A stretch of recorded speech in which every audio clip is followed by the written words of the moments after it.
ano daw ang kaibahan ng acrylic tsaka yung urethane paint?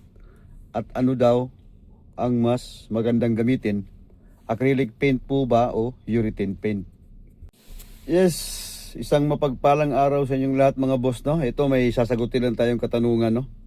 Kasi may nag-PM sa atin. Si-share ko na rin sa video.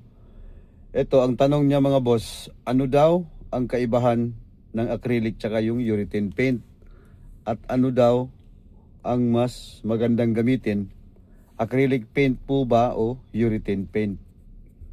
Ito mga boss, ito share ko na lang sa inyo, no, para malaman din ng iba. Ito ang acrylic kasi, ang acrylic paint mga boss, ito yung klase ng pintura na tinatawag nating single component.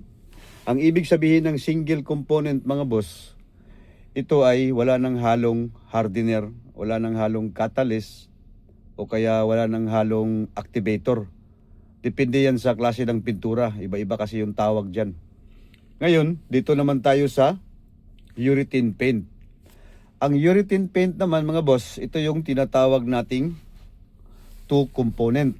Ang ibig sabihin naman ng two component, ito ay may halong catalyst, may halong hardener, o kaya may halong activator. Depende sa klase ng pintura. Depende na rin kung ano yung tawag dyan. Pero kadalasan, ang tawag dyan sa atin sa Pinas ay catalyst. Dito naman, hardener. Pag ibang klaseng pintura naman, ang nakalagay na pangalan doon, activator. Parehas lang yan mga boss. Ngayon, dito naman tayo kung ano yung mas maganda. Ito mga boss, mas magandang gamitin ang urethane paint. Bakit? Kasi ito ay may hardener na, may catalyst na to, at saka kumakapit talaga to, tsaka matibay, depende na rin sa preparation mo.